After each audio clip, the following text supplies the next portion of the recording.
Have you been watching the new Matlock? Well, I've got one of the stars of that series, the one who's been dancing up a storm for months on TikTok. That's next on Brio TV, the podcast.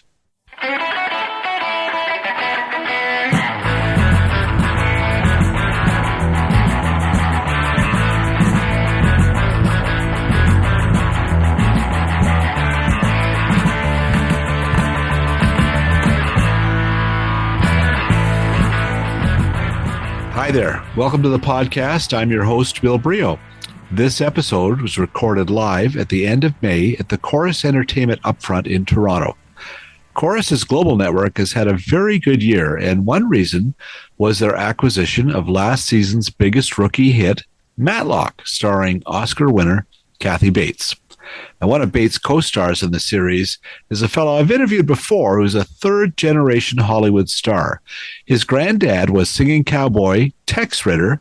His dad was Three's company lead, John Ritter. So I'm talking, of course, about Jason Ritter, who's been a favorite on several series over the years, including Joan of Arcadia, Parenthood, and Kevin Probably Saves the World. He's so thrilled to be on a hit series like Matlock that he's been celebrating by dancing up a storm and all kinds of crazy shenanigans on TikTok. We talk about that, and I also mentioned that I had met his dad, John Ritter, in Toronto at another upfront in 2003. At the time, John was promoting 8 Simple Rules, and he was just so proud of his young son, Jason, who was just then starting a career. He was getting raves for a theatrical performance in England at that time. Now, Jason himself is a dad. He and his wife, New Zealand actress Melanie Lynskey, have a young daughter. And, of course, we know Melanie from 2.5 Men, The Last of Us, and currently the Showtime series, Yellowjackets. So please welcome Matlock's dancing machine, Jason Ritter. Congrats on the season 2 renewal of Matlock. Thank you. It's like the biggest hit of the year, right? I can't quite believe my eyes. I see some of these stats, and I go, wow, this is what I've always dreamed of. Yeah, well, it sort of seems to be like audiences are shifting back to network television. Yeah. And I don't know what it is. It's the comfort of knowing that format and really liking it. It works. Absolutely. And I also think there's something about not being able to binge something, you know, like having to wait week to week and get to chew on the mystery and, think about it and discuss and talk about it around the water cooler, so to speak. It's fun. It's part of it. Yeah. I have kids that are older. They're like in their 30s. My son is 32. I was up at the cottage with him on the weekend, and I mentioned I was going to be talking to you, and he says, "Oh, well, ask him about his TikTok dancing." Right? Oh my gosh. Okay. Yeah. And I'm an old guy, so I don't know what. So he showed me. Oh my God, that's hilarious. Thank you so much. Yeah. So you've done this, like he said, many times. I've done it many times. Yeah. So for each episode, is there a new dance? Is that how? Yeah, it started to be a thing where I started to marry it to specific episodes and try to use it as a little publicity thing. Initially, I just was kind of doing it at random times, and then all of a sudden I was like, oh, maybe this is a nice, easy way to remind people without having to say tune in or something like that. Are you blown away at the response? Because a lot of people are watching, right? Yeah, a lot of people are watching, and it's been really nice. It's also funny because after an entire season, there was someone who was like, I finally checked out Matlock and because of the theme song, and I didn't realize you were on it. And I was like, oh yeah, that's hilarious. Partly why I've been doing all these dances. Have you managed to bring Kathy Bates on for a little 2 dance kind of thing? At this event in Los Angeles, they brought out a live jazz band to have me do the dance, and I tried to get everyone to stand up and join me, and it was unsuccessful at first until they all started and Kathy got up as well. Awesome. So mission accomplished. I met her several years ago in New Orleans. She was doing one of those shows, American Horror Story. Oh yeah. And she was very good in it. And she was so generous. There was a few critics, and we sat on a couch with her and her 2 dogs, and she just put on. It was just so entertaining for like an hour and a half. Oh yeah. Very generous with her time. She's so lovely, and she really just loves talking and getting to know people and connecting with people, and it's she's wonderful. Do you? So I mean, you're an established actor and everything, but you must still find working with someone like that is someone you can learn from. Oh my gosh, absolutely, yeah. I mean, I think being around her and watching her work and watching her try new things and be so present, and just watching her technique or just her process, I guess, is so fascinating and interesting to me. And I learned so much about what she's going for, which is telling the story the most authentic, real, interesting way. But there's just so little artifice. There's no artifice in any of her performances. It always feels like, oh, that's just who she is. That must just be her accent. That's It must rivet you right into that moment and that scene and those characters, right? Oh yeah, because if you've brought in a plan of exactly what you're going to do, you would look like a robot next to her, because she's just so free, and so you're forced to kind of let go of any of that stuff. Wow. You know your lines, and you exist in the moment with her, and she just sort of effortlessly makes everyone, people who come in for a day, it's like there's something that happens. Also, because she's a legend, and she's sitting there and she's talking to you and being so kind and like, oh yeah, we're both actors, and you're like, whoa, I'm what you are, but you're like amazing. But she's so generous artistically, and it really makes a difference. Wow. Back with more with Jason Ritter in just a moment.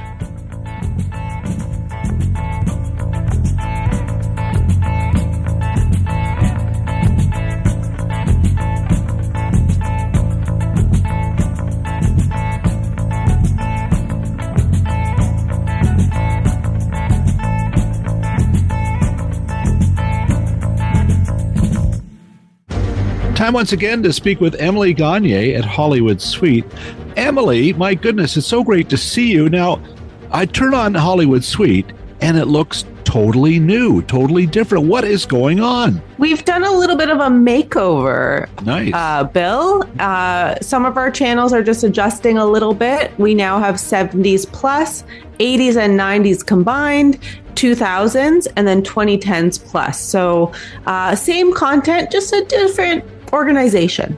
Okay, well, that makes some sense. And congrats, it looks really cool. What have you got content-wise for us this summer? We always have lots of great movies, but I'm really excited about the fact that we have a new series this summer called Hell Motel, which is from the creators of Slasher, if you're a fan of that franchise. This is a new thing from them, but it's a slasher kind of series in terms of the genre. It's about these true crime enthusiasts that go to a famous murder site. As you have it, more murders happen. And you have one of our favorites on here at Brio TV, the podcast, starring in it, right? Is that Eric McCormick? It is, of course. Yes. He's done 2 episodes. So I'd love to see him. He's in Hell Motel. Awesome. He sure is. He's a big star. And I would be remiss if I didn't mention the fact that the show is starting on Friday the 13th, Friday, June 13th. Oh, I bet that's not an accident. So smartly programmed, well done. Well, that's exciting. Congratulations. Hell Motel, all month, all summer, I assume, on Hollywood Suite. Thanks, Bill.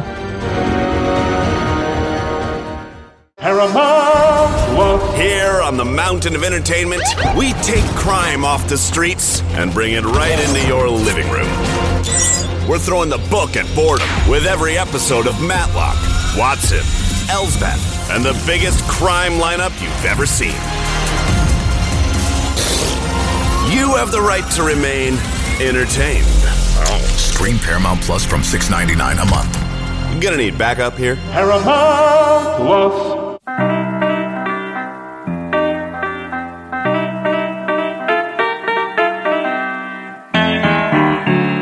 And here he is again, Jason Ritter.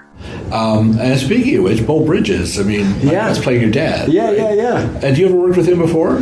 We did a play reading, The Trial of the Catonsville Nine, that he and I played the part that he had actually originated, 30 years before. And he was playing an older character at that point. So that was the first time I met him. And then, but it's been nice. I've gotten to know him a lot more in this process. Did he know your dad? I think they did cross paths, but they also, I only thought it went one way, but he said the same thing. They got mistaken for each other several times over the course of their... Went to the same barber? I guess so. I mean, there are some pictures of Beau in the 70s and 80s that like the haircut is very similar. That's wild. Yeah. So it was... So I already felt a kind of kinship with him before that play reading or anything, and he's just also so lovely and so wonderful to be around. I've never. I don't think I've spoken to him directly, but I've talked to you before. You wouldn't remember, but they had we were in a hospital in L.A. I don't know if it was when Kevin probably Saves the World or some show. Oh yeah, And this is just sort of leading to the fact your show shoots in L.A. right now, yes, right? Yeah. I think, did you shoot the pilot here in Toronto? Yeah. Wow. Yeah. Okay. Had you worked in Toronto before? I had worked in Toronto. Actually, I'd worked in Toronto not that long before I did an episode of the show, The Accused, here. And then Melanie's worked here a bunch as well, and I've come up with her during that. Mrs. America she worked on. Oh, okay. Yeah. Wow. So yeah, we've been to Toronto quite a bit. Kind of fun. Yeah. But you're from California. Yes. Yeah. So, and I mean, I'm a member of the Television Critics Association. We go to those press tours twice a year. Oh yeah. They're over because there's so little production in LA. Yeah. They're finding they couldn't bring stars out to the press tour and stuff. They're all in Vancouver, Toronto, Atlanta, all over the place, right. different parts of the world. So you must feel very lucky to be on a hit show, shooting 20 episodes a year right in where you live, right? We all feel so lucky. But yes, I mean, I don't remember the last time I got to work in Los Angeles. I mean, it might have been 2006, maybe. The class, I think, was in Los Angeles. But... and it happens to coincide with my daughter starting kindergarten, and so it's like I get to actually be home and hopefully have a solid that's so important place where she doesn't have to just travel around, meet new friends every year. How old's your daughter? 6. Oh my God, I have a grandson. Oh my gosh! So he's just a year and a half, so it's kind of renewing it all for me. It is. Yes. It is awesome, right? Kids are amazing. They're amazing. Yeah. And being an actor, it's a gypsy life in a lot of ways. So you can be anywhere. Absolutely. So there must be times when you're 4 months away and you come back and your little girl is another person almost, right? Oh yeah. I mean, we definitely try to. I mean, up to now, we've been able to travel with her. Nice. Going from preschool, she only had 2 different preschools, but she started preschool in Vancouver, and then we moved her back to LA. But yeah, it is even being away for 2 weeks. You come back, you're growing. You never, as a kid, I remember being like, why are all these people telling me how much I've grown? And now it seems like a magic trick. It seems like they walk into a room and they walk right back out that same room, 2 inches taller. It's just wild. Like even now you Zoom everybody, right? So yes, I got my grandson, and Grandpa's on the phone, and he comes up and he's like, bye-bye. It's like, when did that happen? It's always here. Oh my God. Speaking of sons and kids and stuff, I talked to your dad in Toronto. He came to do the upfront for another network here, and it was held in a Masonic temple up here and stuff. Oh yeah. It had an interesting story, but I just wanted to mention to you because he was so proud of you. He talked about you, and you had done a play in England. Oh, yeah. Right? Yes. And so this is between the first and second season of 8 Simple Rules, I guess. Right? Yeah, exactly. Summer. But boy, we were standing outside because he didn't want to be in the temple because he had bad vibes from when his dad passed away. Yes, I remember that story. Tex, right? But I just wanted to pass that on again because I'll never forgot how much that meant to him, Oh, man. It was pretty special. That is really so nice to hear. Matlock's Jason will be right back.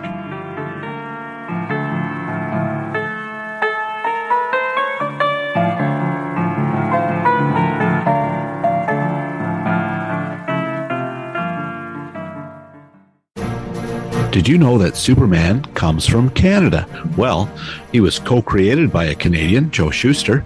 That building he leapt over in a single bound, modeled after the old Toronto Star headquarters, plus that frigid Fortress of Solitude, had to be up in the Northwest Territories, right? Well, here's something else that's absolutely 100% Canadian, Super Channel. That's where you'll find both When Calls the Heart and another period romance, When Hope Calls, both shot in Canada. Super Channel Heart and Home is also where you can watch the new Canadian original, The Movie Star and the Cowboy. Mackenzie Porter stars as an actress who has to saddle up and prove she can play a rancher. All that and so much more, including top imports from around the world, streaming now on 4 different platforms on Super Channel, available via most cable providers across the country.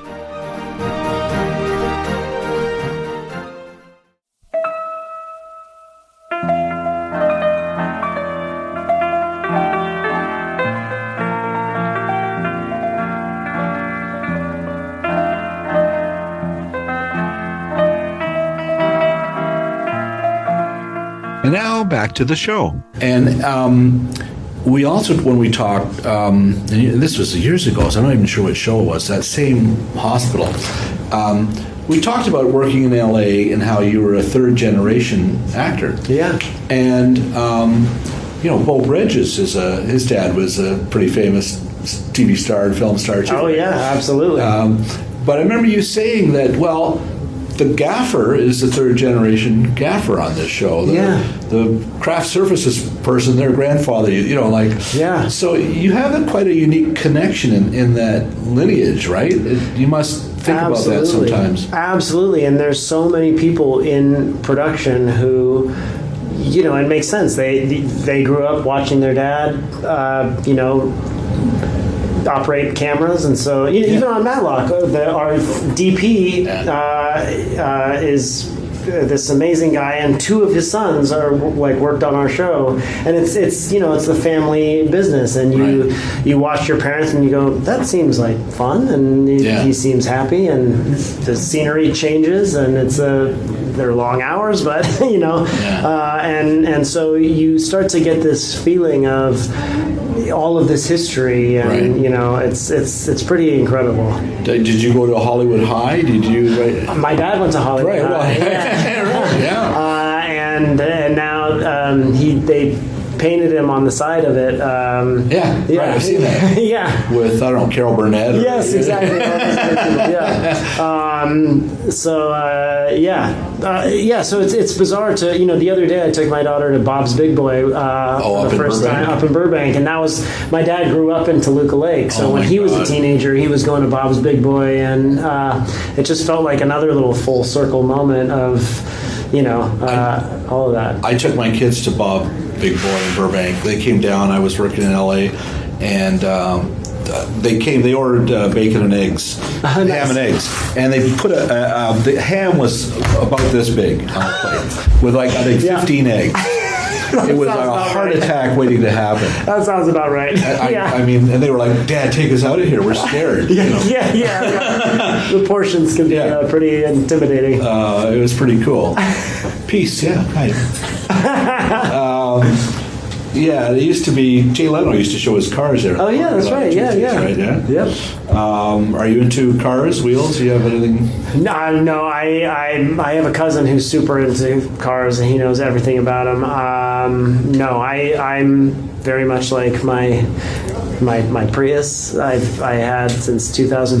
Still good practical car. Gets me there. I guess to save a little bit of gas. Smart. You're smart. Since time is limited, I want to ask about your show, right? Oh yeah. And when do you go back to production? I guess we go back July 14th, so pretty soon. And I know the first episode of the second season we're supposed to get any day now. They said, we're all frothing at the mouth. So you have no clue yet what's happening. They've given us little story hints, and I know a couple of things of where my character's going, and some other characters in the show that I know I'll be crossing paths with more this season, which I'm very excited about. And but no, other than that, it's just broad strokes at this point for me. So I can't wait till I get that first script. How far into it did you read up on law? Are you playing a smart lawyer on this show? I read up a little bit. We got this. Sky found all of these books that were that lawyers read that are all about certain gestures and certain ways to hold your hands and certain ways of talking to juries, and all of these little. I mean, at the end of the day, it feels a little bit like manipulation. But that's what they're trying to get the jury to trust them and believe their story. So there are all these little tricks and secrets, and so that book was very helpful. And then, if it comes to an episode and there's a thing that I don't understand or a legal term, then I'll look up that specific one, so that I don't just go in pretending like I know what I'm talking about. Because they're often pretty good actors. I had a summer job when I went to U of T, and it was as a court constable in a courthouse here in Toronto.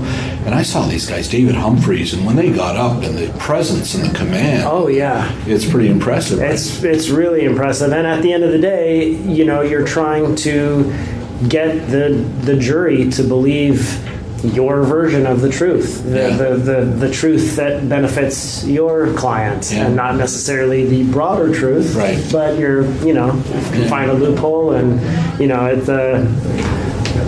there's also a Nintendo game called Ace Attorney that I played all of. Not in preparation for Matlock, but I just happened to have all of that. So I know all about finding holes in witnesses' testimony and things like that, and exploiting. Are you planning any dance moves while you're in Toronto to do anything? I think I do. I think I have all evening by myself. So when awesome, exclusive. When the cat's away, I'll do some silly dances. Final question: all-time favorite TV theme song? That's a good one. You can narrow it down to two if you've been a three. Okay, well, I love the Poirot theme song. Oh, wow. It's just got a cool... good choice. And I also have to say I loved that Succession theme song, and I miss it. That little piano. Yeah, that's sweet. So good. Wow, okay. Well, those are nice new references. Usually people go... Gilligan's Island. Oh, yeah, I do love that one. I mean, I have that one memorized. I also like the DuckTales. That's it. That's the beat. Okay. We knew that my insulin pump was going to start screaming at a certain point. I need to get one of those. That works. It's pretty good. This is my third day on it, but it's amazing. So you just listen to get your reading. You put it on, you get your reading, and then if you're a little high, it'll give you like a little. Also, instead of giving just 1 unit or 2 units, it can be like 1.3 units. So it can give you a smaller, more accurate dose, which is incredible. Wow. I'm getting tips on everything here. Yeah, exactly. Thank you so much, Jade. I wish I had a little more time with you, but congratulations on Matlock and all your success. Thank you so much. A lot of us I've seen you on a lot of shows. You're always terrific. Do a great job. So you want to have us hit, right? So it's nice that it's happening. Thank you very much. I'm very grateful. Nice to meet you again. So nice to see you again. Thank you very much.